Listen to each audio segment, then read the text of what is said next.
Do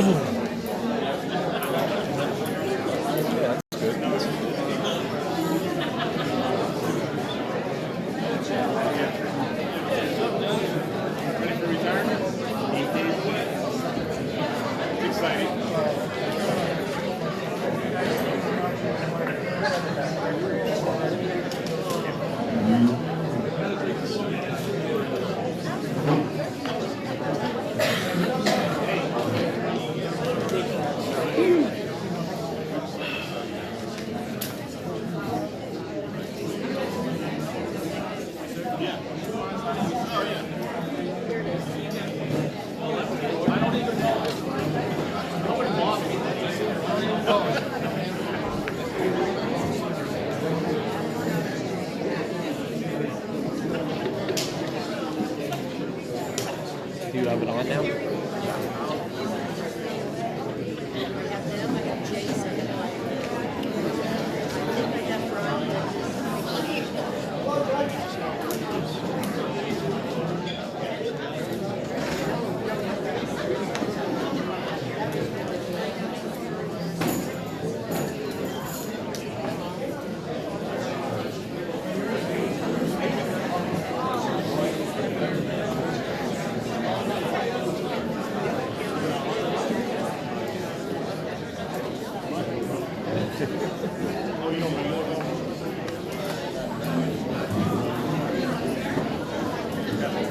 Oh, look at that.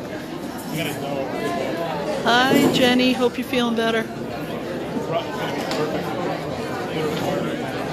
It's like rerun. Usually I can tell like we're like reruns. We're like we're average. And then like we got 5 last week.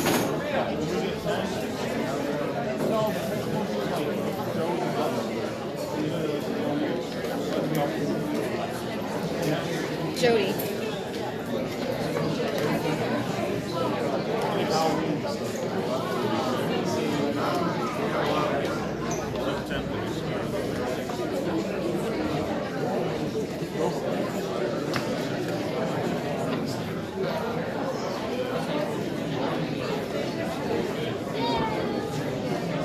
Ladies and gentlemen, fine to see we're going to get started here momentarily. Thank you.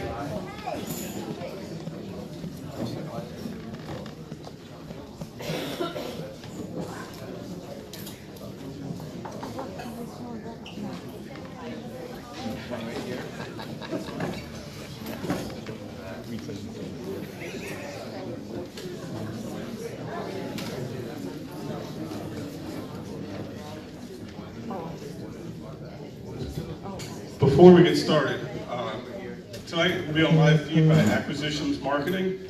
You can find them on their Facebook page or the Welcome Community Councils. And then following this in its entirety, it'll be shared on his page and the Welcome Community Council page. So it won't be shared until it's all done tonight, and then it's got to get downloaded by the marketing firm. Thank you.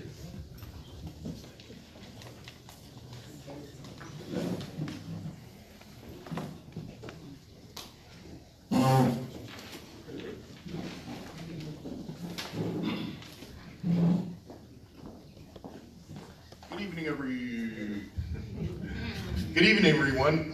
I would like to ask you to please stand for the Pledge of Allegiance.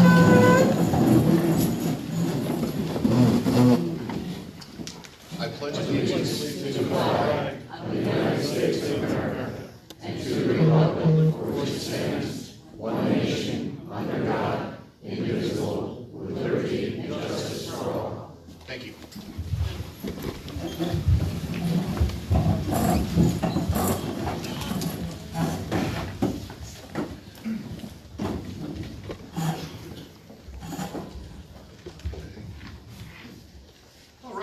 Good evening, and welcome to the Meet the Candidates Night. Yes, welcome to Meet the Candidates Night. My name is Keith Hunter, and I will be your moderator this evening. I'm joined by Mike Bliss, who will be our timekeeper, and as well Becky Pearson, just keep me on track. Okay, so as Mike mentioned, the event is being streamed live on Facebook Live at the Acquisitions Marketing page. And We'd like RPM. to thank Acquisition Marketing for providing your service to the community here at no charge. Thank you very much, Billy.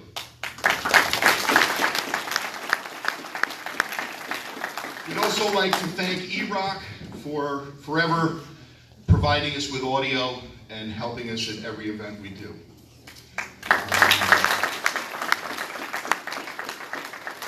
This evening, we would like to welcome and say thanks to County Legislator Mike Anastagnakis. Thank you for coming, Mike. Okay. Yes. Okay. So this event is brought to you by the Walden Community Council, and they've just come off a tremendously successful Walden Harvest Fest. That was really a fun day. We owe them gratitude for their tireless efforts to do nice things for all of us. This evening being an example of their commitment to our community. So thank you, Walden Community Council, very much. Well, what a wonderful opportunity we have this evening to hear directly from the people who seek to lead our town government. We are fortunate to have such a diverse field of candidates and so much positive energy and intention. But good intention alone does not get the job done. So we are each faced with the responsibility and privilege to vote. We sincerely hope this evening proves useful and makes your vote a more informed one.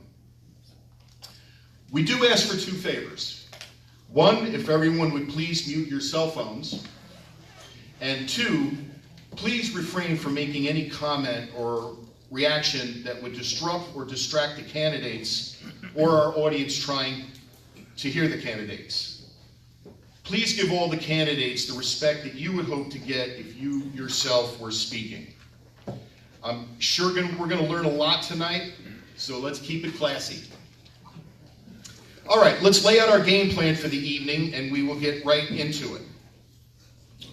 This evening's format is being presented to allow each candidate the opportunity to tell the community about themselves, discuss election platforms, and answer some questions regarding concerns of the town residents. This format is meant to be nonpartisan in process and does not endorse any individual candidate. It is meant to be informative and positive while allowing the candidates the opportunity to be heard. In the background, each candidate was mailed a personal invitation to attend this evening's function and verbally responded. Our guidelines: each candidate will have and be allowed up to 3 minutes to present their opening remarks. Upon completion of the opening remarks, the Walden Community Council will formally present each question to the candidates. After each question, the candidates will have up to 2 minutes to respond. There will be a moderator to ensure that the event proceeds at a good pace and that all candidates receive the time and attention they deserve. Due to the number of candidates this year, the time periods will be strictly adhered to, and the order of the candidates' response will be varied. A total of 3 questions will be asked to the candidates for supervisor and 2 questions to the candidates running for town council, and 1 question to the judge candidates and the superintendent of highways. Candidates were allowed to review the questions a few minutes prior to tonight's program. After the first round of questions, a brief intermission will be given so individuals from the public can submit questions on the paper provided. These questions should be directed at all candidates and will be reviewed by the Walden Community Council during the break to ensure that the questions have already been asked of the candidates and that the questions are fair and not of a personal nature. In the event there are a large number of questions submitted, a few will be randomly selected to be asked. Before the end of the event, each candidate will be given 2 minutes to make their closing remarks. The candidates are encouraged to remain afterward to talk to constituents in small groups. Okay.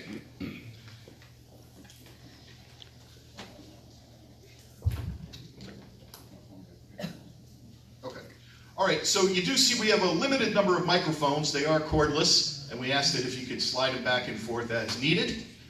And so first, we are going to start with allowing the candidates 3 minutes to introduce themselves. And I'm not going to introduce you. I would ask that you please introduce yourself and take 3 minutes to describe yourself and your intentions with your campaign. We will start with Supervisor Winchell. You now have 3 minutes. Good evening. Okay, how's that better? Rod, can you slide it in towards you a little? Or? Sure. And if you prefer standing, you may, Okay. if you'd rather sit. Good evening, I'm Rod Winchell. I'm the current supervisor of Town of Montgomery. First thing I'd like to do is thank the Walden Community Council for organizing tonight's gathering, and Maybrook and the staff for hosting this event. This is my second time doing this, and it was a wonderful experience last time. I'm 54 years old. I was born 1965 here locally. I'm the 4th generation Winchell and still hard of hearing. My father is Al Winchell. My mother was Barbara Mary Elizabeth Carey Winchell. She was off the boat from Ireland, Belfast. She was a Valley Central teacher. So I get to know a lot of teachers as I grew up here. When I grew up here, it was a great area to live in. We didn't have Route 84, it didn't exist yet. I watched it being built. We didn't have the buffer zone in Stewart. I watched my friends' family and farms being seized. We also didn't have a lot of traffic lights. We had very few, except for 17K 300, 17K 208, and 17K 302. That was it. You could drive a long way without hitting the traffic light. Conjunction Turnpike went to the ferry in the bottom of Broadway. I went to East Coldenham Elementary in the 1970s. Colden House still had a roof on it. I witnessed closings of DuPont, Southhurst, Ford Mawa, and the Maybrook Rail Yard. I witnessed the opening of Yellow Freight, Quickway Metals, Stewart International Airport, and Interstate 84 at Stone Castle Road. I went to Valley Central Junior High, 1977 to 79, and Valley Central High School. I played football, track, wrestling, cross country. We love sports, hunting, fishing. We had golf clubs. We had many things. I had a lot of influential people in Valley Central. Mr. Bond, Mr. Fury, Ralph Dellery was one of the custodians, great, taught me how to weld. Ray McPhillips. Well, industrial arts and trades I really loved. I graduated in 1983 with a Regents Diploma. History was one of my favorite. I got the Bullis Award for Social Studies my senior year. I orchestrated one of the first chainsaw competitions in the middle of the parking lot at Valley Central. Probably never done ever again. But we did it in front of the cafeteria in the middle of the day. And it was quite a scene. I also witnessed my primary job through high school. We did farming, we had a lot of construction. My primary job was manufacturing. I worked for Burl International for 16 years old. I worked there 3 years managing a second shift. I witnessed Newburgh, Beacon Bridge, Hamel Fish III, malls, Orange Plaza, Newburgh Mall, Stewart Airport, with their 11,817 feet runway. I ran hostages coming in, homecoming from my backyard. We could see it land. The opening of Neelytown Road and the new truck stops of America. In 1983, I left my full-time job and joined the United States Air Force. I became a combat rescue airman, 37 ARS. That's time, Brad. Okay. Thank you, Supervisor Winchell. Former Mayor Marr, you now have 3 minutes. Welcome, everybody. Thank you to the Walden Community Council for hosting us. My name is Brian Marr, and I started in government when I was 23 years old. But before that, what really helped get me started in terms of wanting to help people, in terms of providing services to our community, I came from an amazing family. My mother and father had 5 kids. I was the youngest of the 5. And every day growing up, I was a victim of this generation that their parents tell them you can do anything. And I believed them. They said with enough work, you could put your mind to it, you can accomplish anything. And that was true all throughout high school, and I graduated Valley Central. And in college, when I got bit by this political bug at a very young age, when I was 21, I decided to delve right into it. I got an internship in Washington, D.C. I learned the trade. I learned about campaigning. And when I came home, when I was 23 years old, back in 2009, I saw a local article in the paper about Walden's re-election for mayor. There was already 2 candidates in the race, Mayor Becky Pearson and a trustee, Roy Weinkoop, who had been on the board for 14 years. It was a contested 3-way race, and at the end of the day, what won it for me was me knocking on every single door. I knocked on every door and I said, listen, my experiences are not all-encompassing. I'm going to get things wrong.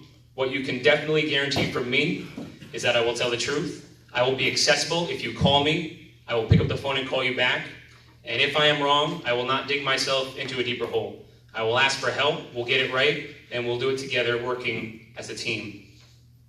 After my 3rd term, with some really amazing help from a team in Walden of some unbelievable workers as well as board members working together harmoniously, we were able to update our comprehensive plan. One of the first things we did was request an audit of the New York State Comptroller, where we learned a lot about our finances, what we should be doing better. We made those improvements, and we made some amazing infrastructure improvements. And at the end of the day, one of the things I'm most proud of was the constituent services, was listening to people, hearing their concerns, and then taking action. Founding Walden's Youth Employment Program, partnering local 14 to 18-year-old kids with local businesses was something that I was so proud of. And one thing that's amazing is looking back on it, now that I'm no longer mayor, seeing that it still exists and it's still thriving and growing. And that's something I'm very proud of, to leave my community better than how I found it. So I didn't run for a 4th term as mayor because Senator Bill Larkin called me. And over the last 6 years, I learned so much from this great man. He didn't see party, he saw people. I got to meet municipal officials, supervisors, mayors from all over the Hudson Valley, and I learned a lot about how to create revenue, what problems they were facing. And I have all of this knowledge and all of this energy and all these ideas and the temperament that I believe we need to serve our town in this very important time, and I'd really like to apply it. And that's why I'm here, and that's why I'll be asking for your vote. Thanks. Time. Thank you, former Mayor Marr. Mayor Leahy, you now have 3 minutes. Thank you. Good evening. My name is Dennis Leahy. I've been elected official for the Village of Maybrook for the past 17 years, and I've served my community as mayor for the past 11 years. When I first took office in 2008 as mayor of the Village of Maybrook, I was faced with a neglected infrastructure and a village with no direction. The village board and I built a new senior center, a new pavilion, new government center. We fixed up our parks to make them more welcoming. We enhanced our family events, built a new sewer treatment plant, new sidewalks, relined sewer lines, and the list goes on. During this time, we endured the worst recession in many of our lifetimes. We lost our Maybrook Elementary School, but we kept moving forward. In 11 budgets as mayor, a home assessed at $150,000 has received a tax increase of $825, which is an average of $75 a year. That's a 4% average per year. We have our B2 zone, which is our Main Street business area, and is now shovel ready. We did this in-house for $26,000. We have a comprehensive plan, and we have an updated zoning to meet the needs of the village. Most recently, we removed junkyards from our I3 zone. In order to welcome economic development, the infrastructure must be up to date. Simply put, you can't build your house without a good foundation. During my 11 years as mayor, the town of Montgomery was stagnant, and as a result, we faced with a neglected infrastructure and no direction. We went to extremes of not welcoming business to welcoming everyone. We have a Medline project, which is a 1.3 million square foot building on a parcel of land near the village of Montgomery. People are upset, and rightfully so.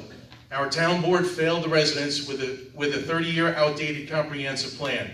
If elected, I will move forward on updating the comprehensive plan, look extensively at the zoning, advocate smart growth, and if need be, explore options of a moratorium with the town board. Medline Industries purchased the property on Route 416 for $17 million and had every intention of building their warehouse in the town of Montgomery. Medline filed an application with the town of Montgomery IDA and later rescinded the application after pressure from the town residents and Senator James Skoufis. The town IDA was prepared to offer a pilot agreement to a business who was already committed to building in the town. Pilot agreements fall on the backs of taxpayers. If elected, I will go over the Montgomery IDA with a fine-tooth comb to make sure it abides by its purpose, which is to promote, encourage, and develop job opportunities in our town, and not just trucking.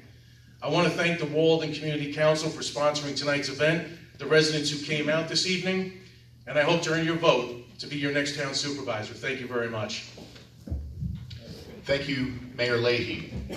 We will now allow the council candidates 3 minutes each to tell us something about themselves. Candidate Hoyt, you now have 3 minutes. Good evening. I'm Mark Hoyt. Don't think it's on, Mark. We'll start over with the time.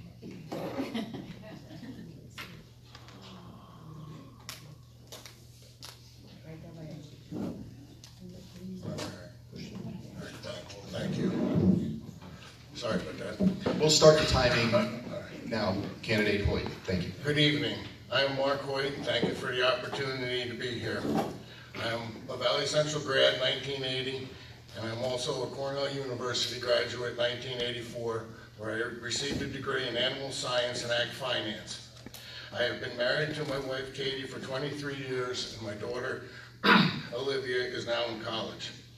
As a self-employed farmer for the last 34 years, cultivating over 400 acres of land of crops and raising cattle, I know the realities of running a business on tight margins. In addition to serving on the town board, my other civic services include serving on the Valley Central School Board and holding the office of Vice President, 6 years on the Board of Directors of Orange County Farm Bureau and serving as Vice President, 6 years as an elected member to the Orange County USDA Farm Service Agency, serving as Vice Chair and Chairman. I was also on the Board of Directors of Downstate Milk Producers, a 3-year member of the Town of Montgomery Planning Board. I believe that over the years I have learned that communication is key, and that when you make a mistake, own up to it, learn from it, and move on, and use the experience to help you in the future. I've been heavily involved in the budget process since I've been on the town board, and there's not a budget season that goes by where I don't learn more. I believe whether it is in my business or as a board member, if a week goes by and you don't learn something, you're not paying attention, which will make you ask better and more in-depth questions and learn the avenues to seek the answers. The Association of Towns has been a great resource that I have used and learned from, and also dealing with our town consultants. And I'm in full support of moving forward with the comp plan. The town board put out RFPs, and I think we have some good candidates, and I think we should just move forward and get going on that. And I also believe that we should be working on our Parks and Recreation Department to get that straightened out, and also we have to address the infrastructure of our buildings and town property. Thank you. Thank you, Candidate Hoyt. Candidate Cockburn, you will now have 3 minutes, starting now. Hi, thank you for having this tonight.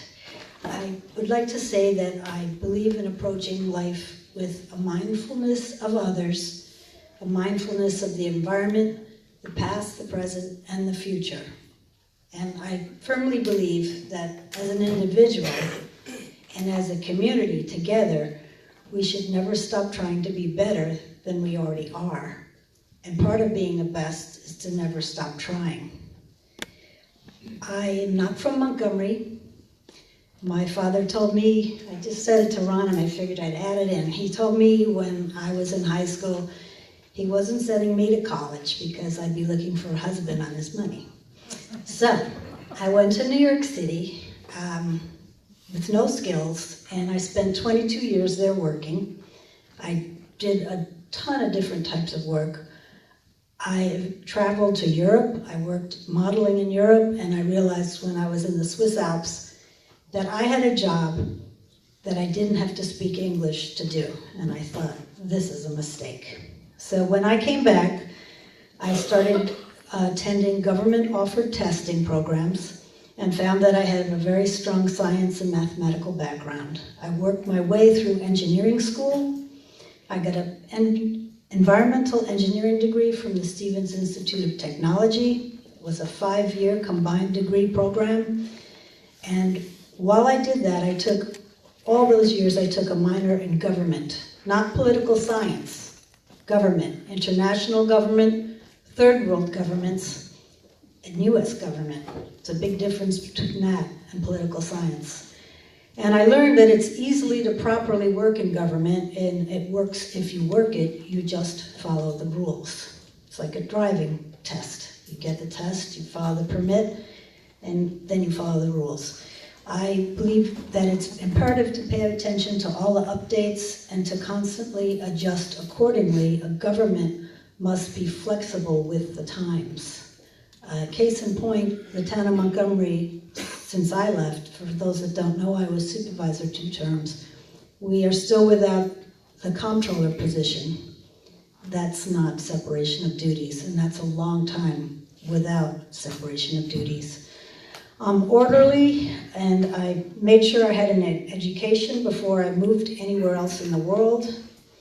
And I visited the tri-state area to find a home for myself by myself.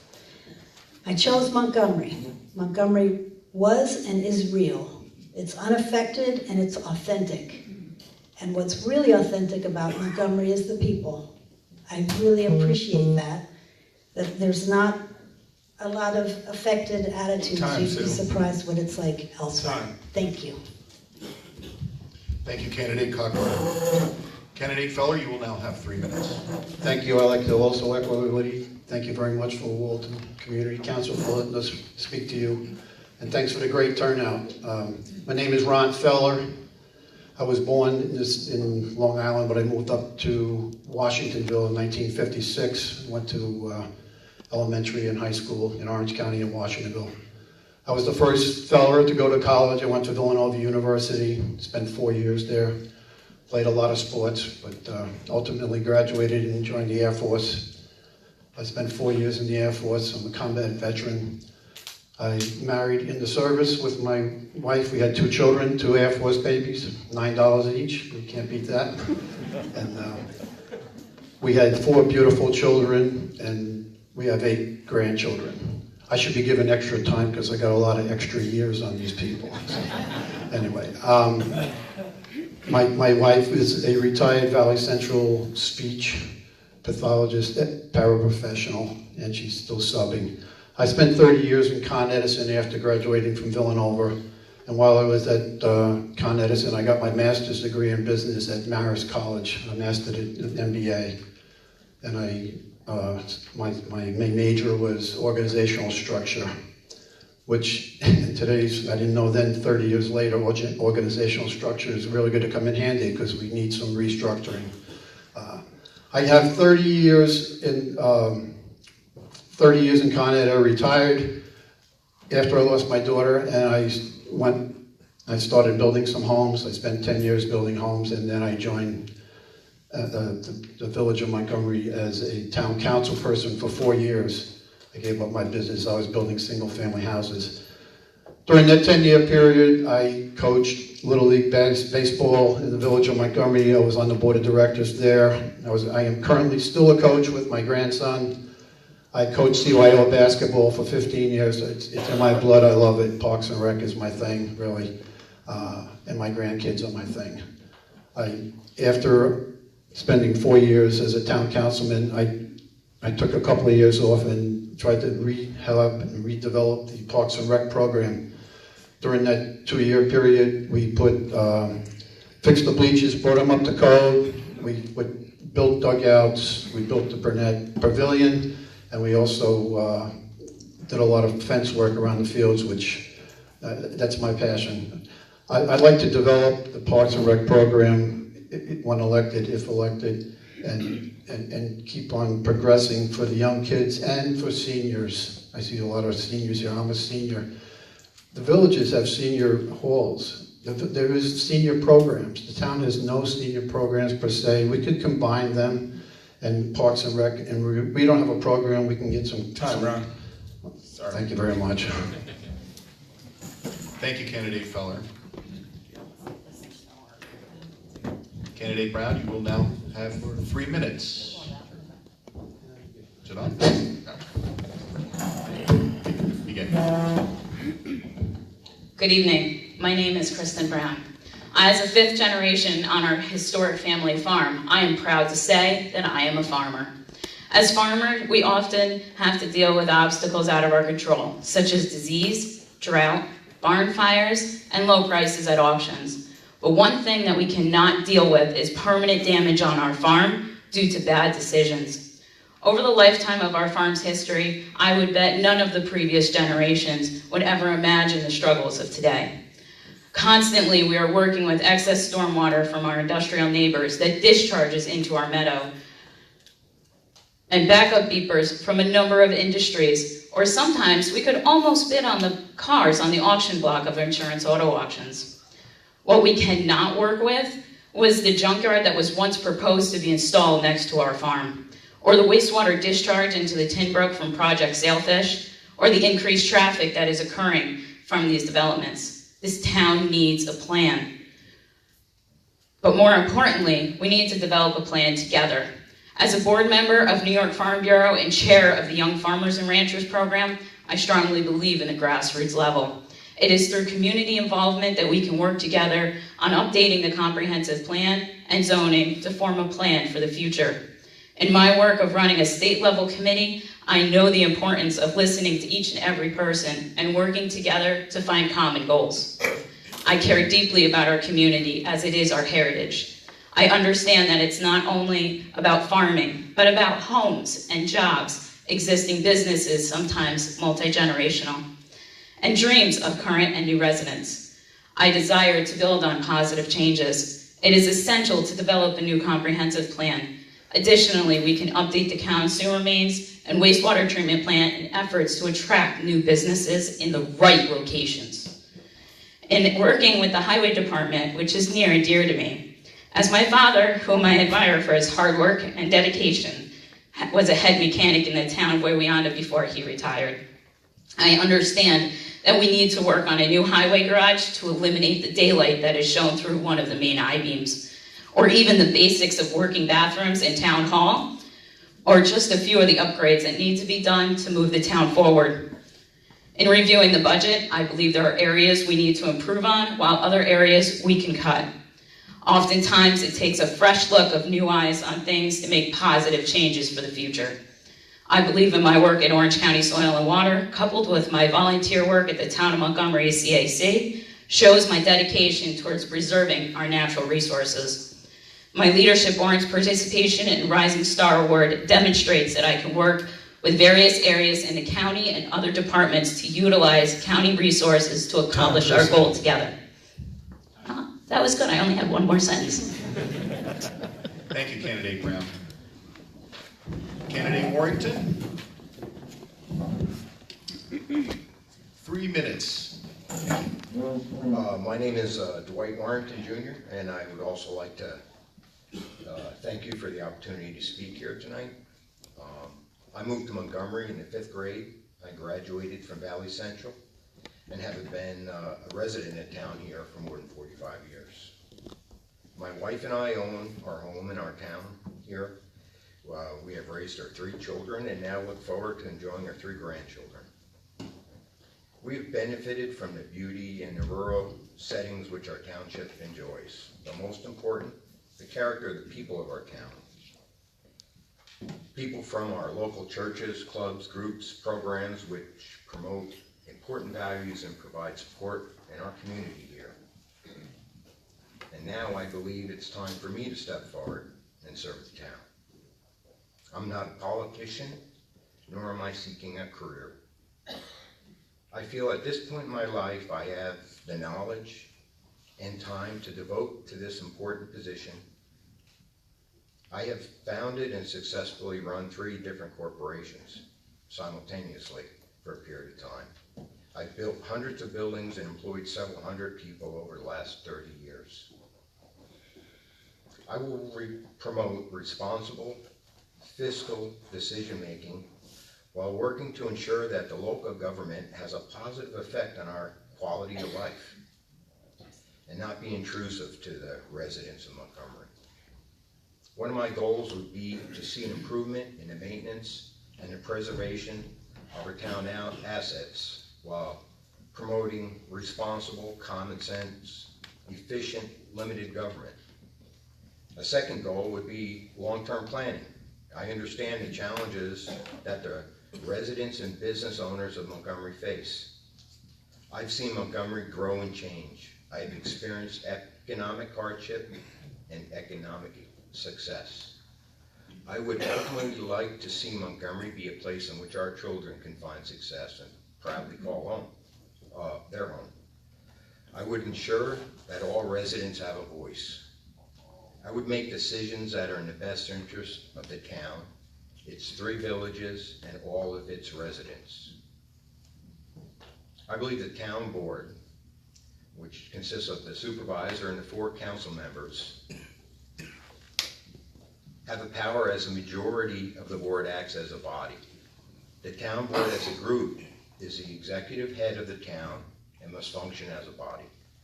There's no true executive in the town government like the mayor of the city or village. Thus, an individual board member or a town supervisor may not unilaterally act on behalf of the town board, and each town board member has the same authority as any other board member. Time, right. Thank you, Candidate Warrington. Candidate Keenan, 3 minutes.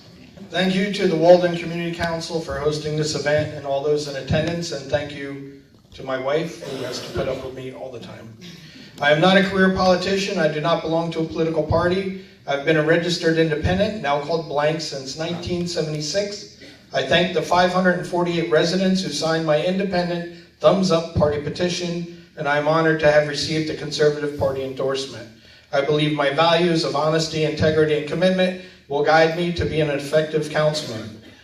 I was the first chairman of the original Town Ethics Board, and now I serve as the chairman of the new Ethics Board.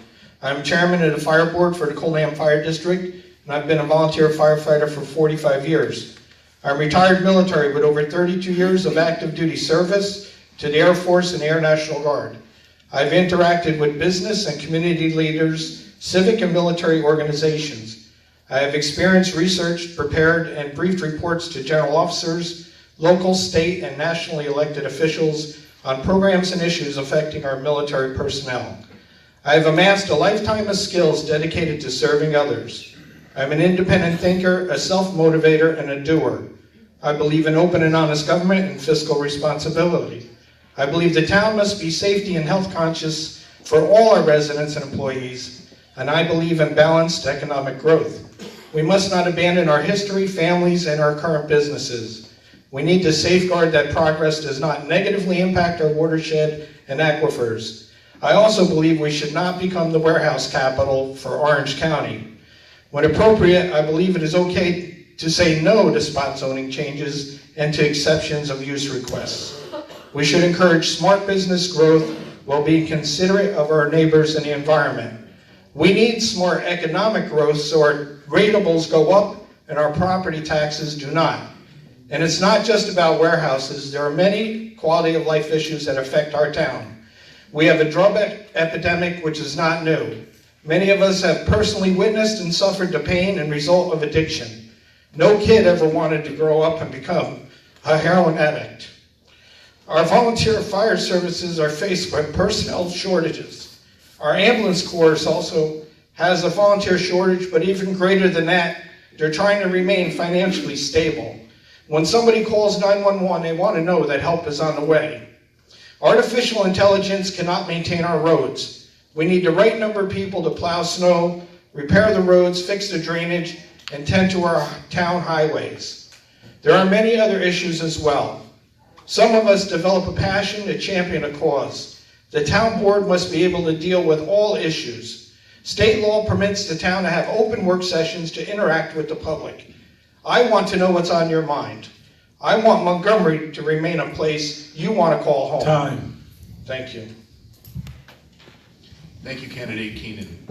This concludes the Town Council candidate introductions. We will now hear from the Town Justice candidates. Candidate Mitchell, can you get a microphone there?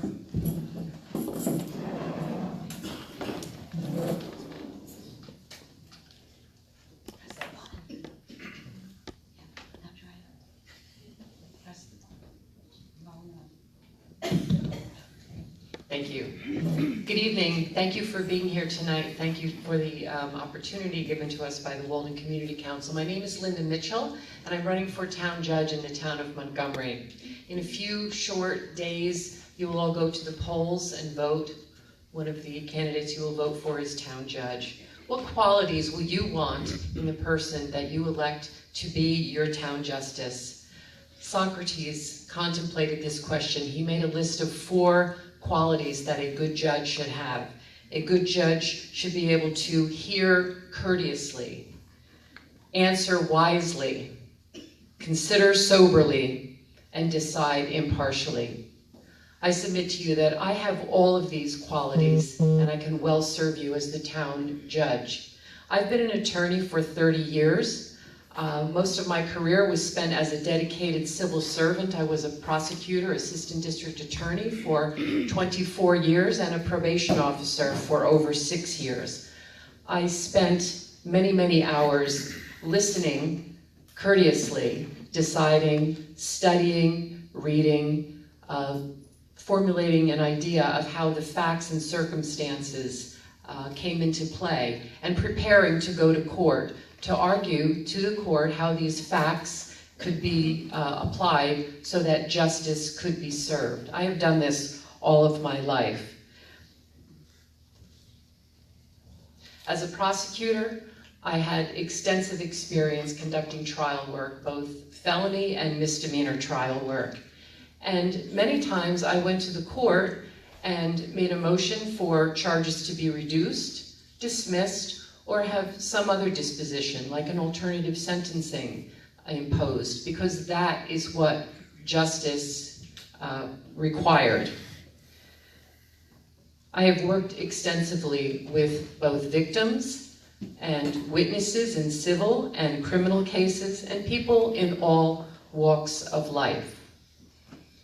As a prosecutor, I worked extensively with the alternative sentencing programs, particularly drug court. I was on the team that developed the drug courts in the city of Newburgh and the city of Middletown.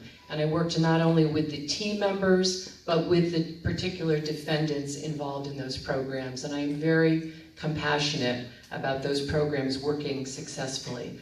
I'm a lifetime town resident, thoroughly invested in the idea of the court being a place where everyone who enters the portals can feel comfortable that they will be heard fairly and justly, and that justice will be served in their case. Thank you. Thank you, Candidate Mitchell. Candidate Gorse, you will have 3 minutes. Good evening, ladies and gentlemen. My name is Fred Gorst. I'm running for re-election as Town of Montgomery Town Justice. I have 24 years of judicial experience and 24 years of judicial training through the Unified Court System. With this experience and training, I'm asking you to allow me to continue to serve you as Town Justice. I'm licensed to practice law in the state of New York and also in the federal district courts of New York. And I'm proud to say the United States Supreme Court. I've dedicated my life to the law with fair and impartial justice.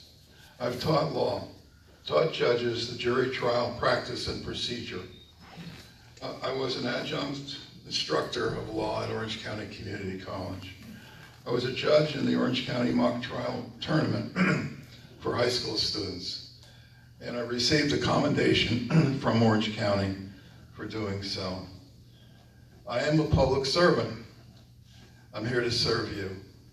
I respectfully explain the court procedure to all persons who come before the court. I'm a team player with my clerks and court officers to process cases respectfully and efficiently under our wonderful Constitution. I stay abreast of precedent cases, new statutes like the new landlord and tenant law revisions, and new administrative procedures. One new innovation is the opioid court. Upon consent, in certain cases, these cases are now separated from our regular court calendars, And people are sentenced to rehabilitation and treatment and not jail in the right case. We try to help people, hopefully to break the awful cycle of drug addiction, and are here to try to help them do that with this new section I'm very enthused about. I've obtained many grants from New York State, saving taxpayers money for computers, printers, and other court equipment. In closing, I'm proud to read part of a letter I received from a lady who attended my court. This letter is not about you. This letter is pertaining to you, I'm sorry. I would just like to comment to you on how impressed I was and how well you run your courtroom. Many judges in the Hudson Valley should come and sit in your courtroom for one night, and they will learn a very valuable lesson. Thank you all very much, ladies and gentlemen. Thank you, Candidate Gorse. We will now hear from the sole candidate running for Superintendent of Highways. Candidate Mears. Hello everybody, my name is Sean Mears. I'm a candidate for Highway Superintendent. I'd like to thank everybody for coming out tonight. And I am also a lifelong resident of the Village of Montgomery. I'm a Valley Central graduate. I've been married to my wife Heather for 10 years. We are homeowners in the Village of Montgomery for 10 years now as well. We have 2 kids, boy and girl twins, 6 years old. I am currently employed by the Town of Montgomery Highway Department. I'm in my 13th year of employment here, and I hold the position as Deputy Highway Superintendent. For those that might not be familiar what our department does and what it entails, we maintain almost 140 lane miles of road, town roads, which includes road mowing, tree work, cleaning ditches, installing drainage, snow plowing, just to name a few. And we also take care of all of our parks. Over my 13 years of employment, I can say I've ran all the equipment, done every job, and learned the ins and outs of what we do for the day. I will be a working highway superintendent and will be available 24 hours a day. I can say that we have a great group of employees at the Town of Montgomery who take pride in our jobs, and we love what we do. I have met with our county counterparts in the DPW and talked about many different things, shared services, piggybacking grants, just to name a few. We already have a great working relationship with all of our surrounding towns and our 3 villages, and I would love to keep it that way. As highway superintendent, one of my biggest goals I'd like to implement is a 5-year road maintenance plan. We don't currently have one, but this plan will give us direction, help the town with budgeting. In this plan, we would go road by road, fix all the drainage, repair the culverts, trim back the trees, any other issues that may arise. Once that's done, we can repave the road, hopefully knowing that when it's completed, we won't have to go back to do any maintenance for at least 10 years. I'm really excited to bring these visions to a reality, especially knowing that I have a great staff in this department. I'm 32 years old.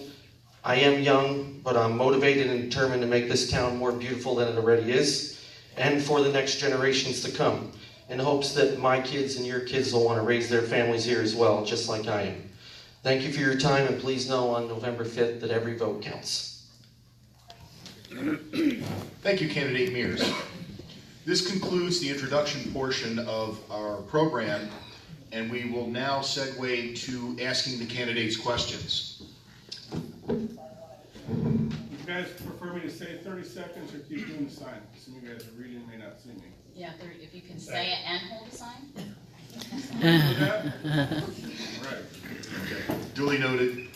Duly noted. Have your seats clear, there's a seat up here if anybody would like a seat. I don't know if there's anything over there, but please do pick your seats if you want to sit down.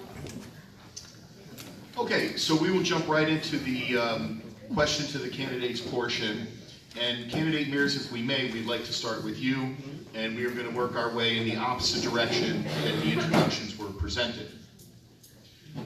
So Candidate Mears, you'll have 2 minutes to respond to the question. What do you see as the biggest challenge to the highway supervisor, and how can the Town of Montgomery Board help you to alleviate these issues? Well, I can make this like a 2-second answer and say manpower and money, but that's okay. I can say back in 2000, there were 12 full-time employees, and today we actually only have 9. As our responsibilities grow, we get roads added, we get cul-de-sacs, we take care of more parks now than ever. Benedict Park is a beautiful park, and there's a lot of work involved in it, mowing over the summertime. I guess as we run more shorthanded, one thing that can really help out is buying the right equipment to make the job easier. And I really think the 5-year road maintenance plan that I can work with the board to implement and really put the money where it belongs. And I think there's other avenues we could possibly take to try to drum up more money for the highway department, as far as application fees from these warehouses coming in or something. The more traffic that gets added to the roads, our budget gets tighter. It did get cut about $365,000 last year. So that is a tough thing to swallow. So as highway superintendent, I would work hard every day to make sure everybody gets the most out of their money, and that we get these things implemented and work to get a little extra manpower. 30 seconds. I'm good. Thank you. Thank you, Candidate Mears. Good job. We will now move on to a question to the judge candidates. Candidate Gorse, what have been the most effective methods for improving court procedures and efficiency, and what other methods would you suggest? Well, as one of the judges, I think we run a very efficient program now, but you can always do better. And what we do is we study things and tweak things constantly. We don't want people to come into court and not understand the procedure and be frustrated and not know when they're going to come in and when they're going to leave. I was a defense lawyer for 20 years before I became a judge, so I have a lot of notes. I have a lot of procedures where I would sit and watch other judges and not be pompous up there with your black robe, but to be a public servant, as I said. And I think anybody who's been in my court, I don't see anyone here that's been there, but we really do pound that home. And my court officers, my clerks, we're constantly tweaking. I want to know when somebody has complained about something. We've received, as that letter I read to you, the rest of it's on my website, by the way.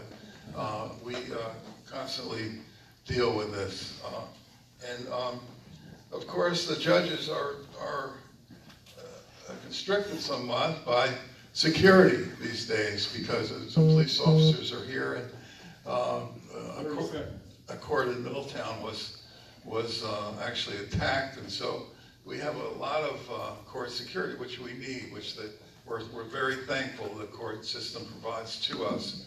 But it does cause frustration. The other thing that causes frustration is our Constitution. We have the best Constitution in the world, as you all know.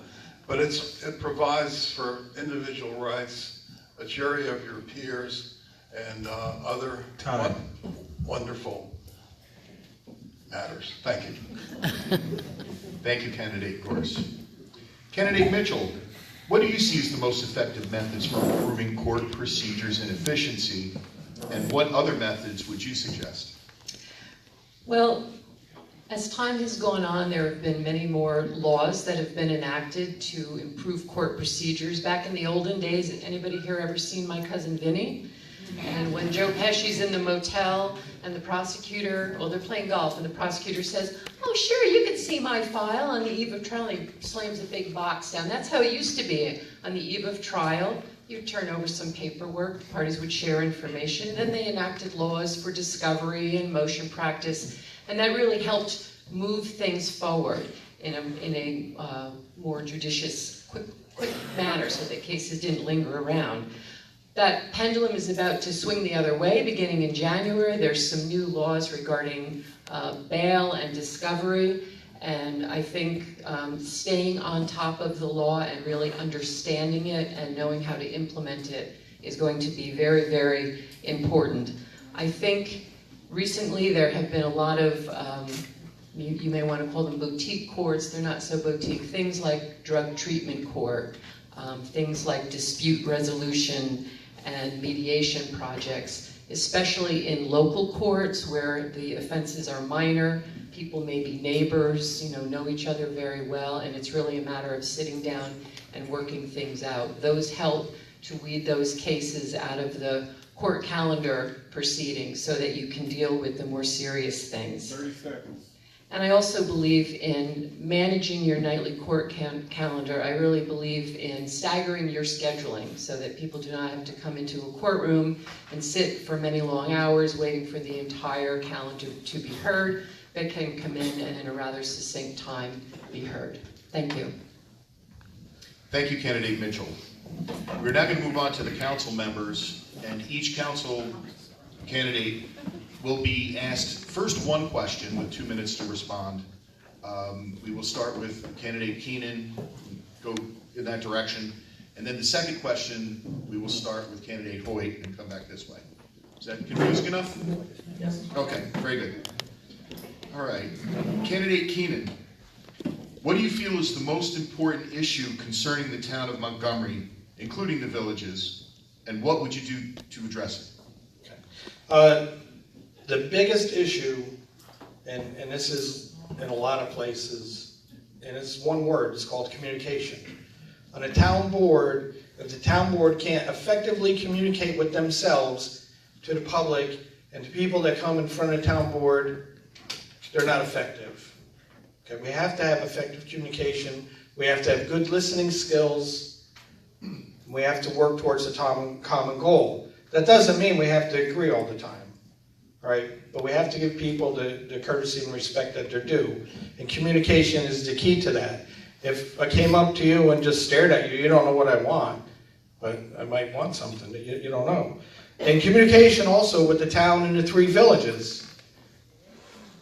They have communication when they have to. They have joint public hearings like with the annexation of property recently in Walden. There were talks with the Recreation Department with Walden covering the parks for the town, and I guess that didn't work out so good.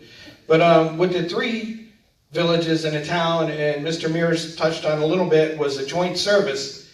There's got to be things that we can do joint service or shared services, and I know people don't really like to talk about that. There were talk years ago with the police department, but there's no harm in discussing it. What I would do is put a team together from each jurisdiction, and we'll brainstorm ideas. We get some input from the public, because the bottom line is to save tax dollars. And if we can do things, shared service, with the villages and the towns still keeping their identities, why not give it a try? Thank you. Thank you, Candidate Keenan. Candidate Warrington, what do you feel is the most important issue concerning the town of Montgomery, including the villages, and what would you do to address it? Well, I believe basically, with the town of Montgomery, there's lots of issues, whether it's a comprehensive plan, the police department working out of rental trailers. Basically, I see the biggest issue here is something seems to be broken as far as working through these problems in a timely manner, following through on the issues. Seem to get distracted from the next issue. It's a medline, and the last issue gets dropped and doesn't get completed. And I think basically we just have to stay focused on the issues, because one person, their biggest issue for the town may be a medline issue. Someone else, it's the ambulance response time, and the fact that they're struggling to stay afloat. A lot of these problems, we have solutions.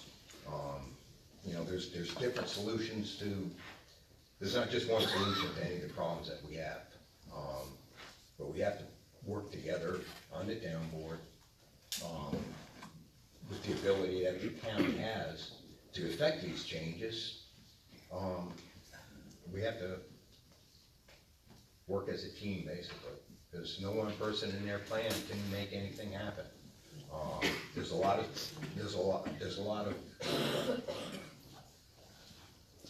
opportunity here for the town. It's a great town, and I think a lot of people here have the same concerns, and we just all have to focus on what we have in common, and I think we have a bright future here. Thank you. Thank you, Candidate Warrington. Candidate Brown, what do you feel is the most important issue concerning the town of Montgomery, including the villages, and what would you do to address it? So one word, development. As I stated in my opening statement, this town has way too much development going on with no plan for the future. So an example, you were saying the question includes the villages, including the villages. Well, all the development in the town includes the villages. We are all residents here, whether you live in a village or you live on the outskirts, like me. We all live here, we're all constituents, we're all voters. So, each village has its own issues. The Medline issue with regards to the close proximity to a historic village, the location. Project Sailfish with its potential impacts to the village of Walden with their wells and the 24 other properties before their effluent that they're discharging from the project will get to their wells. Or the kids that swim in Worcester Grove, if there is a discharge. While I understand that industries are important because they develop ratables. So that's another way that we're all tied together. We all pay taxes. So if we can increase our ratables, I'm often told that decreases our taxes. And not only that, these industries, they bring jobs. And I understand there's a lot of open jobs in the town. Well, we need to have more people living here. And we need to have more neighbors. That way we can converse to people. And we need to be a more open, transparent government and be able to feel comfortable talking to one another. So again, my answer would be our biggest issue is the development that's currently going on in the town. 30 seconds. Thank you. Thank you, Candidate Brown. Candidate Feller, what do you feel is the most important issue concerning the town of Montgomery, including the villages, and what would you do to address it? Well, I think that most of the issues have been touched upon. I have some personal issues that I'd like to bring out. I mean, I'm all for communication. Without communication and without good respect for each other, we're not going to go anywhere. One of the things I like to see in the town hall, and I'm not sure what the villages do, but there is no performance review system in the town hall for any of our employees. There is no results required. There is no goals and objectives. This is something, when I was in Con Ed, became a big issue because the purpose of a performance review is not to tell somebody how bad they are. It's to give them a sense of where they are and a sense of worth. We have a major corporation, so to speak. There's department heads. There's no results required. There's no performance reviews. There's no goals and objectives. So I'd like to see that initiated. Consolidation of services is right at the top of my list too, and it's not only consolidation of services for potentially the police department, which we've beat around for the last 15 years. Parks and Rec. Parks and Rec is an area we can really improve upon. I know it was touched upon last year. It's something that the town has to get deeply involved with because our kids have no place to go in the town in our own fields. We have organizations in this town that are willing to have clinics, willing to use our fields, pay us. It could be a revenue producer, a place for the kids to go. Also for our senior citizens. It's not only for the kids, it's the kids, but we have a growing senior citizen population. And I know we're running out of time. Besides Parks and Rec for the senior citizens, we have a major situation with our ambulance. And we have to sit down and get that resolved. It's not going to go away. All right, you have a good chance of getting a cat out of a tree with our fire department faster than you have somebody responding with a heart attack, and that cannot go on. There's too many old people, myself included. Time, right? Thank you, Candidate Feller. Candidate Cockburn, what do you feel is the most important issue concerning the town of Montgomery, including the villages, and what would you do to address it? Okay, I believe the most important issue is the lack of a comprehensive plan right now because that is the basis from which everything else proceeds. There are people that don't know if they're going to have a junkyard right up against their property. There are other people who don't know if they're going to be looking up at a warehouse that extends for at least a mile in front of their property. Your property values will plummet. Properties will be sold in bulk. Everybody's afraid of takeovers from other communities. That's the fastest way to have it happen, is to over-industrialize right inside a residential neighborhood and drop those property values. And when people pick up and leave, someone else comes in and picks up the slack, and they take houses in bulk.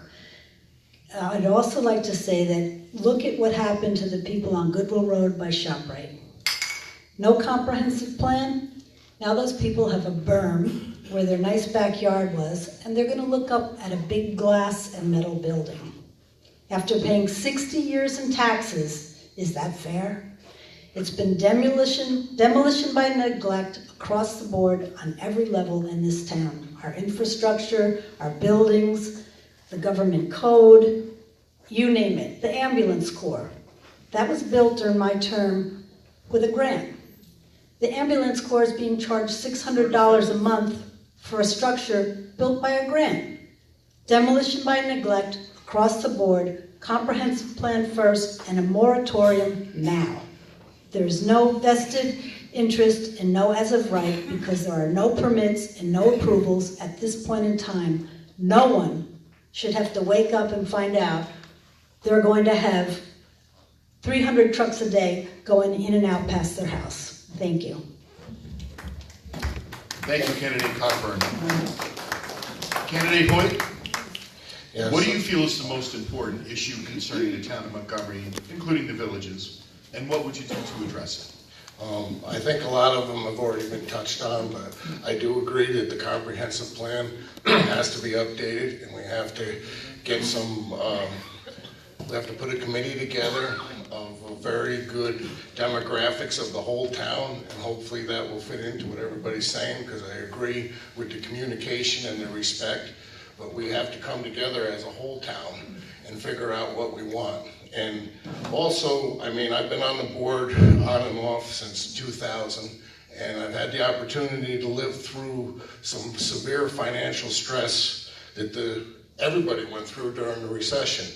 And ratables are extremely important, and you just need them. And we also have to realize when the auditors just came in and spoke to us, and they talk about our out into the future costs that we're going to have with all our legacy expenses with our employees. And not that we're going to have to write a check for $19 million tomorrow, but that money is going to have to be made up somewhere down the future. And if we don't have a good bank of ratables, it's going to make it so the people that have lived here aren't going to be able to. Thank you.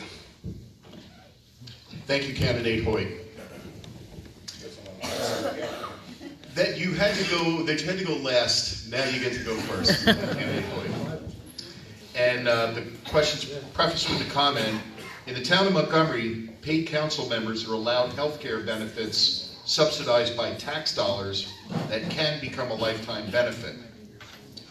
As a part-time public servant, do you feel the taxpayers should pay for your health care, and why? Okay, well, I guess number one, everything is subsidized by the taxpayers. But I don't take the health insurance. I take the buyout.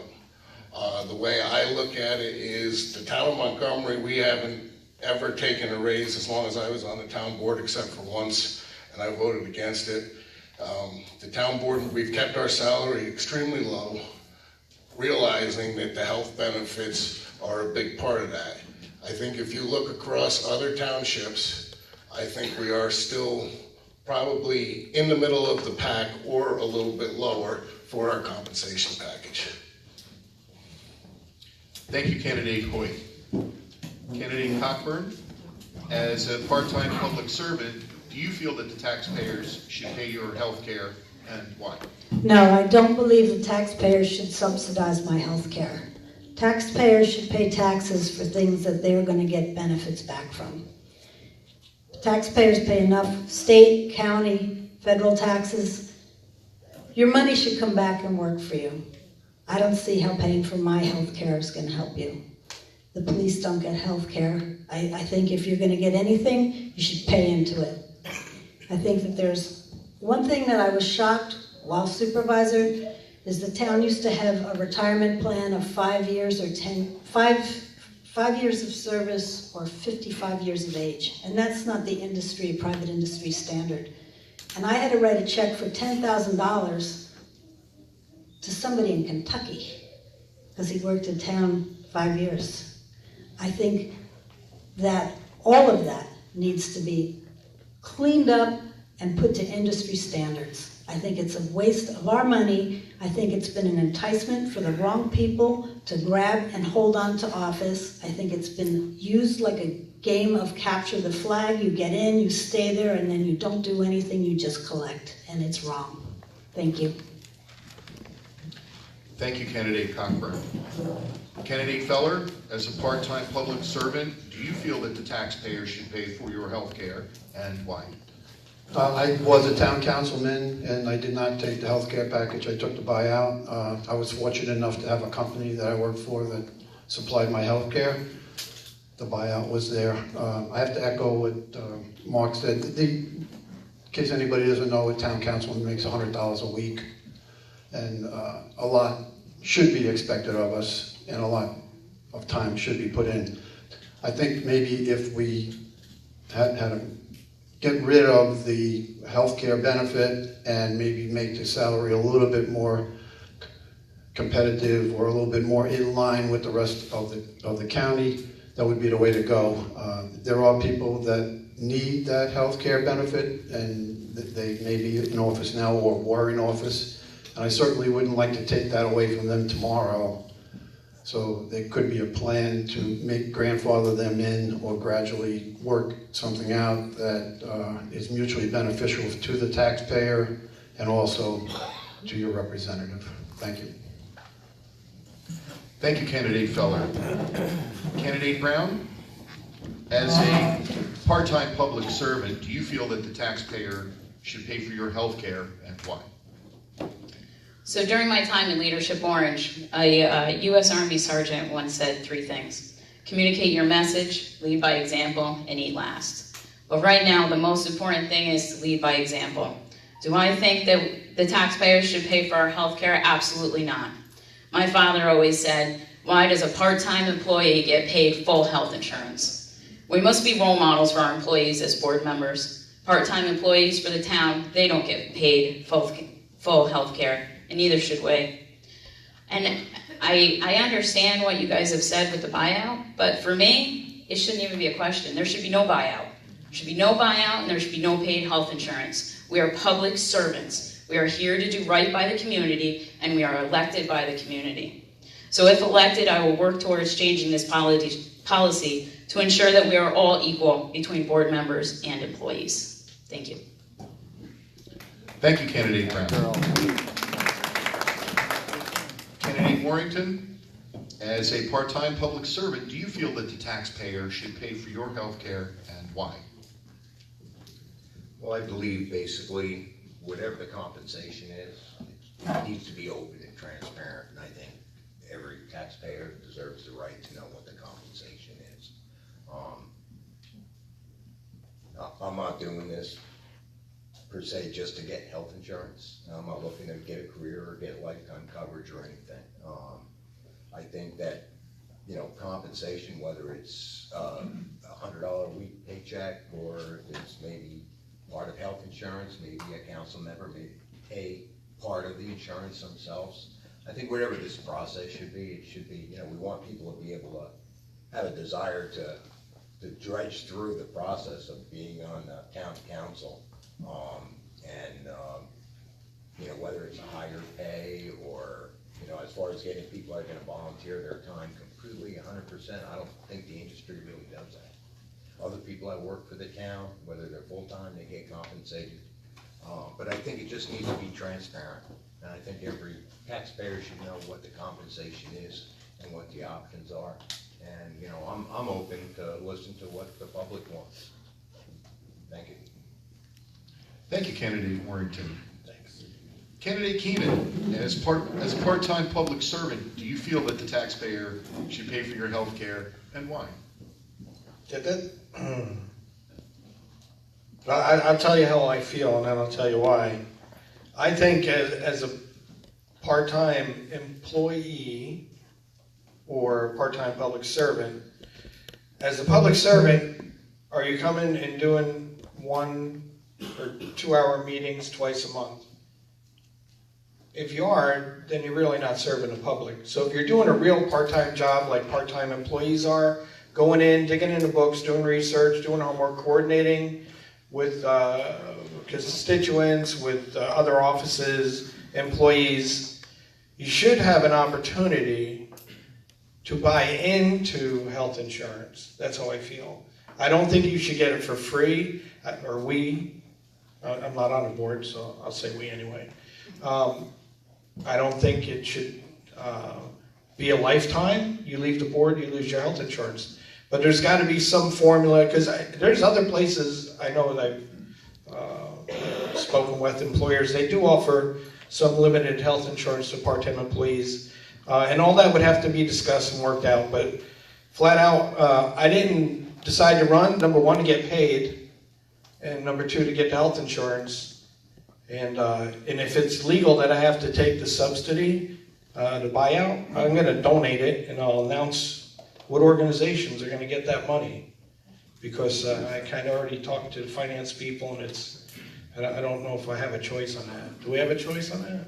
Can you just say no? If you're going to make me take it, I'm going to give it away, because that's not why I'm running. Thank you. Thank you, Candidate Keenan. We are now going to ask the supervisors a series of 3 questions. We're going to stagger the questions so that each candidate gets the first word and the next guy gets the last word, etc., and so on. And you will have 2 minutes to respond to these questions. So we will start with former Mayor Marr, and here is the first question regarding a comprehensive plan. A comprehensive plan, be it for business or government, is an outline that defines goals to achieve, establishes policies to enable achievement, and creates action items that will successfully accomplish the intended goals. It is an outline that evolves as new ideas and circumstances flow into the mix. Former Mayor Marr, what is your position on developing an updated comprehensive plan as soon as possible to make sure all the developments being requested are in the overall best interest of the township and its residents? Listen, everybody, we need to update the comprehensive plan as soon as humanly possible. And we worked on this in Walden. I've had that experience in Walden. And over a 6-year period of time, the benefit isn't just planning and putting thoughts together and changing zoning and a lot of the stuff that we're going to be focused on in the town. It's the actual discussion. It's the action of having all of these things come up to the table that you otherwise maybe wouldn't in a regular town board meeting, and then putting those thoughts and those conversations to action. The fact that we haven't had an updated plan over the last 30 years isn't just about not having a plan. It's about being robbed of those discussions that we should have had. A comp plan should be established and then looked at every 5 years. And that's how we've done things in the village of Walden for a very long time. And as supervisor, that's the type of leadership that I would provide. We need to absolutely make sure that we hire a firm or an individual that's going to put a deep dive into communicating with the public. We need to do a questionnaire. We need to get feedback from thousands of residents. And one thing that we know for sure, if you attend a public town board meeting, is we have an active citizenry right now. We have people that are passionate. I go door to door. That's how I campaign. And by going door to door, I've had conversations with hundreds of people. And they all want us to look for a future that doesn't just involve, not all, I'm sorry, a majority of residents want us to look for a future that doesn't just involve warehouses. That's not a Democrat thing or a Republican thing. It crosses party lines. And this is someone who has knocked on the doors and really just felt that same emotion that they have, because I'm raising my daughter here. And a lot of people are seeing their kids move down south because they don't have opportunities. We have to get to the development moratorium. Is that also part of this question, Keith? I'm going to give you 1 minute to answer the follow-up question, part 2 of that. Okay. We really need to look at this, because at the end of the day, when we're talking about building a plan for the future, we need to do a deep dive in this, and I believe I'm the right person for the job. I've done it in Walden, and I have a lot of good ideas I hope to put in action. Thank you, former Mayor Marr. We will have, there's a second question, part 2 of this, and we will give 1 minute for your response.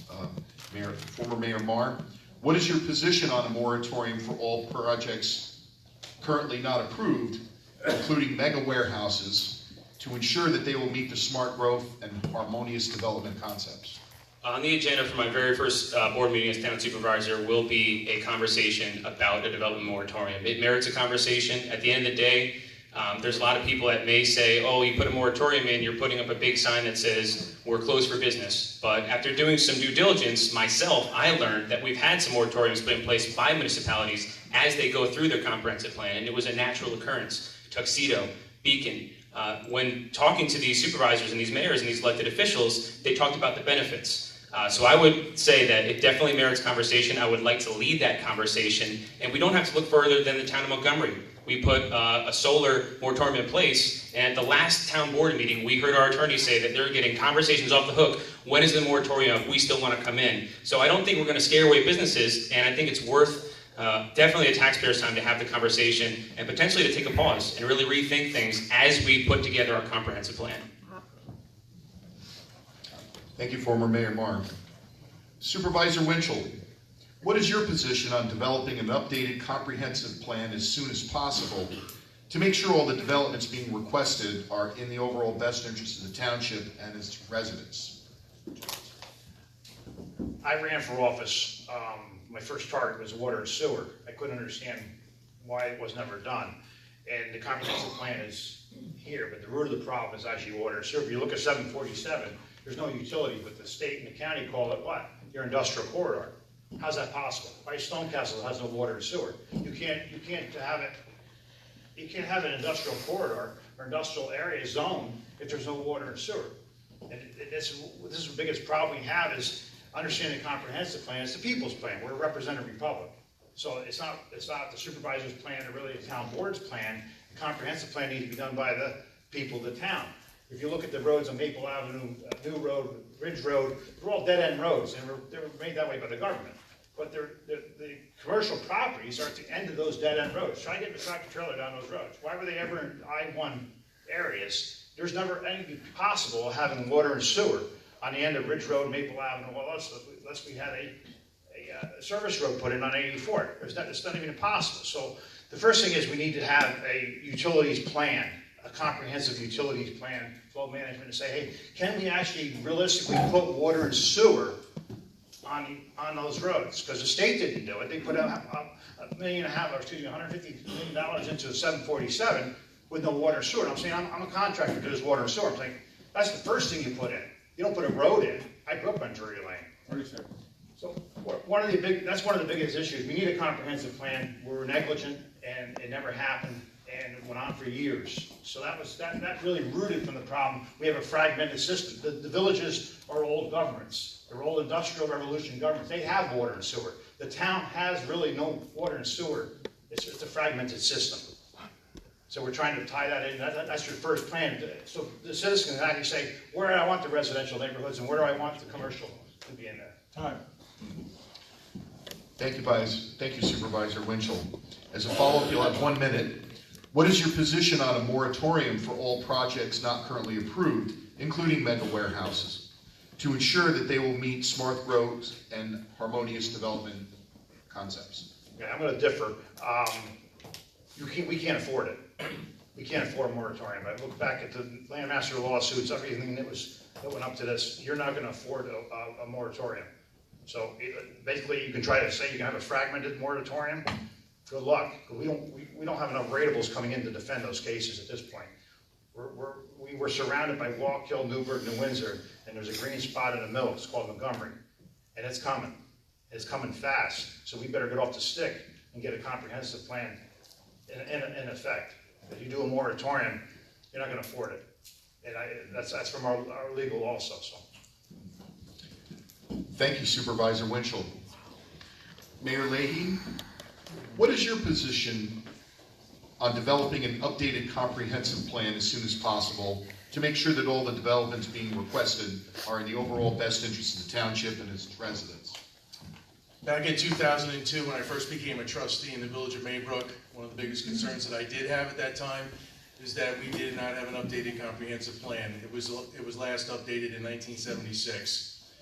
A concern was setting a floor plan for the zoning boards, for the planning board to go by for future growth. We put one in place in 2006. Since 2006, I've been around up till today, now as mayor. We have made upgrades to the zoning to address issues. We have a traditional downtown design that we put in for our main street. We have identified other problems within the zoning that we saw for future down the road, and we're being proactive about it. Based on what happened in the town here with all of these junkyards, we immediately jumped on that because we noticed in our I3 zone that we had junkyards included in that still.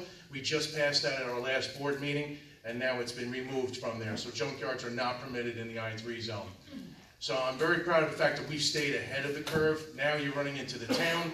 The town has some major issues right now, and the cart's before the horse. So what you need to do is you need to identify what's going on, because these projects are going through the planning boards and are going through the zoning boards, and they do not have any floor plan in place to be able to address this. So a comprehensive plan has to be put in. We have to identify smart growth, and if need be, we have to look at putting in a moratorium. Thank you, Mayor Leahy.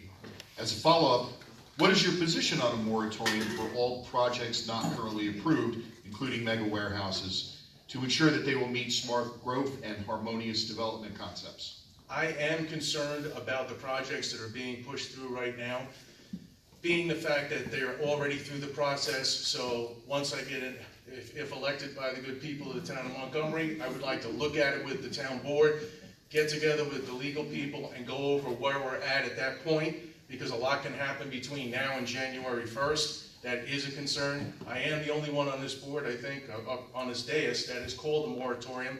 We had one in the Village of Maybrook for almost 2 years when we were building our sewer treatment plant. That's good for me. Thank you. Thank you, Mayor Leahy. Well, folks, we have 2 questions remaining for the supervisor candidates. Thank you immensely for your patience and your grace in this crowded room, in this long process. Thank you very much. Moving on to the second question, IDA approvals and pilot offerings. The Industrial Development Authority is a public benefit corp. Its job is to encourage developers by offering benefits to move to the town of Montgomery, after careful analysis of the benefits to be gained by the township. As example, in addition to the tax-based benefit and quality of jobs, will applicants relocate higher paid executive staff to the area who will purchase houses, goods, and entertainment? Offer full-time permanent jobs with adequate wages and benefits as compared to part-time jobs and/or mediocre wages? And will they provide support to our community's social and cultural enhancements? The second question, we will start with Supervisor Winchell. And the question is, what priorities should a supervisor set to weigh in on projects before the IDA? Should there be stipulation that requires companies to make a commitment to show their intent to prove local economy above just offering jobs? The supervisor's job is not anything really to do with the IDA, because I got off the IDA for a reason. Is to direct the applicants to the right process, planning board, zoning board, IDA, things like that. The IDA is a separate agency. When I arrived, they said, oh, the supervisor has to go on to the IDA. I'm like, why? I'm here as a supervisor to actually direct our investors coming into our town in the right boards, the right direction.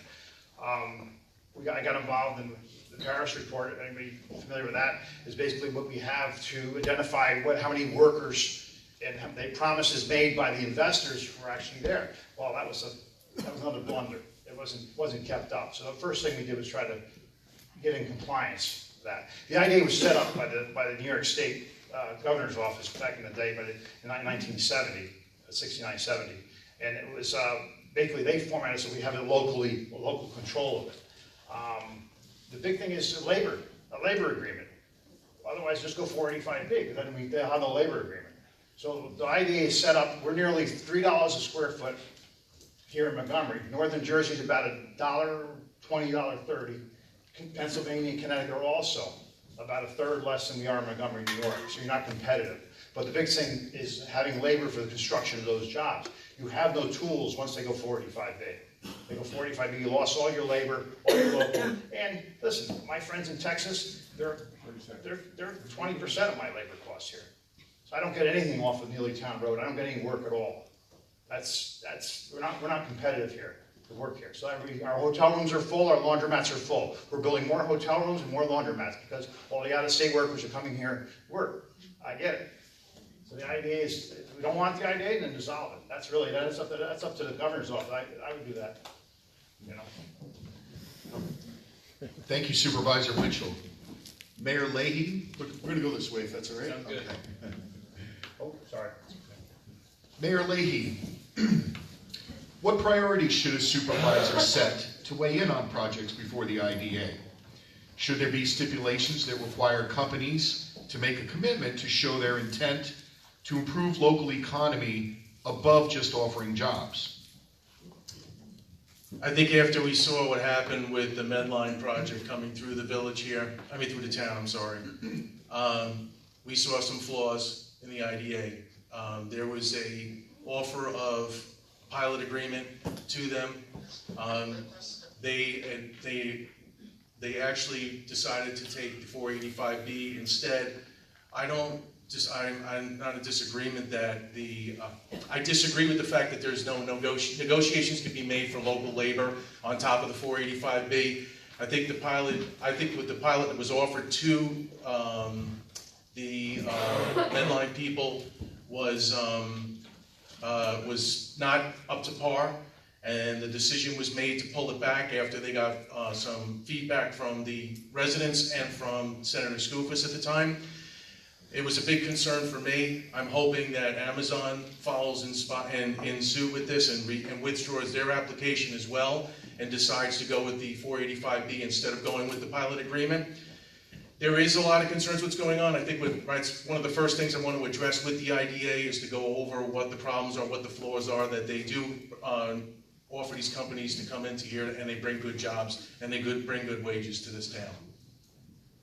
Okay. Thank you, Mayor Leahy. Former Mayor Marr, if you get the microphone. Oh man, this is gonna be tough. 2 minutes? Yes. That's it? Would you like the question again? Oh, yeah, absolutely. Okay. What priorities should a supervisor set to weigh in on projects before the IDA? Should there be stipulation that requires companies to make a commitment to show their intent to improve local economy above just offering jobs?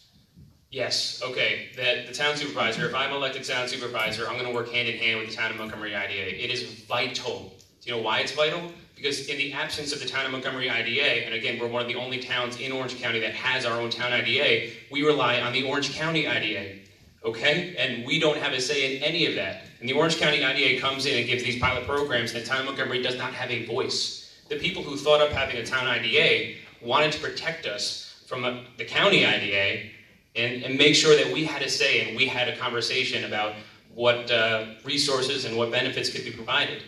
It could be a huge resource. There's hundreds of thousands of dollars in the IDA right now, and it's not just for pilots to make sure that people aren't paying their taxes. We could be using those funds on workforce development. People don't talk about workforce development enough. I could talk all day about it. That's one of the biggest issues facing not just Orange County, but the entire Hudson Valley and New York State. We're talking about bringing jobs and ratables, but no one wants to talk about how we need to make sure and educate and train town of Montgomery residents so that they can be the ones to benefit and take those jobs. Right now, Cardinal Health just had a job fair. A friend of mine just started working there, and they asked me to help recruit people because they have 30 vacancies. That's a 900,000 square foot facility that does distribution in medical supplies, just like Medline. And there are 30 vacancies right now for people who are working there. Those jobs coming in, hundreds of jobs, they're not just going to go to town of Montgomery residents. And that's part our fault. So I would get in there day one. I would utilize all of the resources the IDA has to offer. A lot of them we don't even know.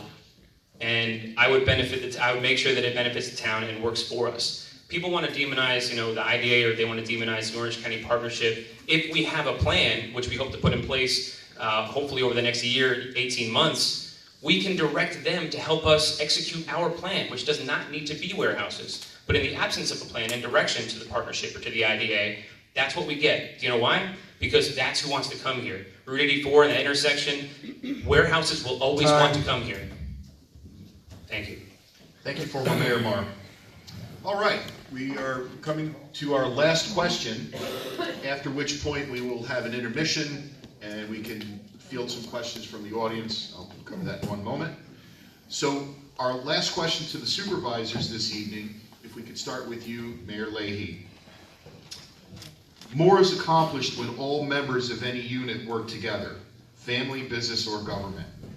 Differences in opinion promote healthy discussion and can create a solution that most can live with. While in office, what do you feel is your biggest accomplishment on behalf of your community?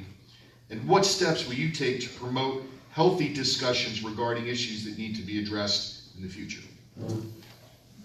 I think what I bring to the table is the leadership and the experience to be able to work with a village board over the years to get things accomplished in the village of Maybrook. When I first came in as mayor in 2008, we ran into the worst recession ever. We lost an elementary school, and a lot of people probably would have walked away and not done anything at that point. But we stuck it out, and we worked on our infrastructure, and we pounded away at it to get it better. Then we set up for the economic development, and finally it took us a good 8 years to get there. But we did our downtown traditional design. We set up the table for growth. And right now the village of Maybrook is on the path of moving forward in the future and is on a good path. And growth is on its way, and we're looking forward to it down the road. I think my biggest achievement inside for the village of Maybrook, I want to say that I'm proud about, is the fact that we took on these major projects in the town, such as a sewer treatment plant, new government center, new senior center, and we were able to accomplish things, and we were able to keep the taxes reasonable for the residents. Thank you, Mayor Leahy. Thank you.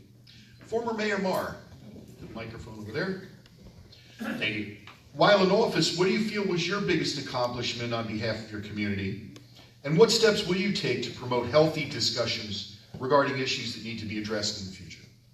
We updated the comprehensive plan. That was an amazing experience. I look forward to applying that knowledge at the town level in this unique time. We requested first thing an audit from the New York State Comptroller. There were some people that were hesitant about it, but my reaction was, listen, let them tell us what we've been doing wrong. We'll be open to the community. And if we get some bad press because things are wrong, that's okay. It's okay. We'll work through it, and we'll create some good press through the changes in the revenue that we create and the problems that we fix. The town, I think, is in desperate need of a New York State Comptroller's audit. I worked through it. I experienced it, and I think it will be a huge benefit to the community. The Walden Youth Employment Program. As supervisor, you have 3 people here who deeply care about your community. We do, all 3 of us. I know maybe there'll be some negative comments from people, and supporters get aggressive and passionate, and that's okay. It happens. What separates, I believe, myself is the outside-the-box thinking. The way that I'll look at a problem and say, how do we solve this problem? And at the end of the day, the Youth Employment Program in Walden was a unique way to give youth opportunities that they did not have. And the Orange County Youth Bureau thought so much of it that each year since I've been gone, they put a grant in place to make sure that that program stays and continues to grow.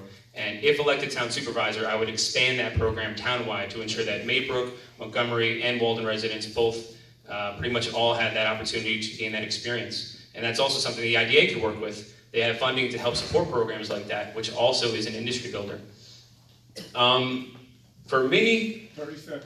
I think the number one thing is constituent services. As mayor, I was able to pick up the phone, and people knew me as a leader and an energetic leader that wanted to solve problems. And getting a phone call from a local resident named Steve Nicoli and just sitting down and talking with him about the Hudson Valley Honor Flight and getting that established, that's the best thing I've ever done in my life. And that was something, just picking up the phone, hearing from a resident, getting people in a group together, and putting that together. And I'm so proud of that, and I hope to do a lot more of those things if elected supervisor, just those random phone calls to help people. Thank you. Thank you, former Mayor Marr. Supervisor Winchell, while in office, what do you feel was your biggest accomplishment on behalf of your community? And what steps will you take to promote healthy discussions regarding the issues that need to be addressed in the future? My biggest accomplishment in office was setting up a financial office for the clinical view. We looked at the budget, we line by line, we added line items, we evaluated each item in the budget. We broke it all down. The highway department contract was certainly done in 2 meetings, and we implemented that fast and quick and decisive. One of the things I do is I lead from the front, and I look for my peripheral vision left and right and see who's with me. I did over 4,000 emails my first year, which was, I move, I wake up in the morning, and I'm pretty much on fire about 4 o'clock in the morning, so by 7 o'clock I have a lot of coffee. I think being a capitalist, I always believe we're bleeding money constantly. The clock is ticking. I look at everything as, we need to move. At a board meeting, we need to move. Come prepared, come ready to go, bring your ammo, let's go, let's get it done. And because we're paying professionals to be there, and let's go. We have time for public comment. I love public comment. I enjoy it, actually. And I like hearing different people's views, because I work on a job site with many different contractors. And I tell you what, we got to get a mission done. And we have to work with people we've never worked with before. The bottom line is we want to go home at the end of the day, everybody's safe, and we got the job done. That's the biggest thing. So everybody comes prepared to work. Work is my biggest word. So that's 30 seconds. Our budget, overestimating expenses and underestimating revenues, and getting really clinical and down and look at these line items and decide what is our realistic budget going to be this year, last year. Let's look back 10 years and see what we have. That's what I do. Thank you. Thank you, Supervisor Winchell. This concludes the question portion of our program. We're going to take a 15-minute intermission, and we ask everyone in the room, anyone in the room, to submit questions on the paper provided. These questions should be directed at all candidates and will be reviewed by the Walden Community Council during the break to ensure that the questions are not redundant or have already been asked, and to make sure that they're balanced, fair, and not of a personal nature. So please take 15 minutes, stretch, jot down a question, and again, thank you for your extraordinary civility.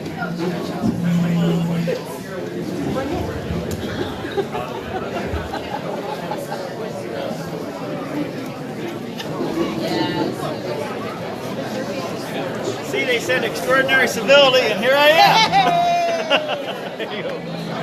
How are you? I don't know. Uh-oh, I'm in front of this camera.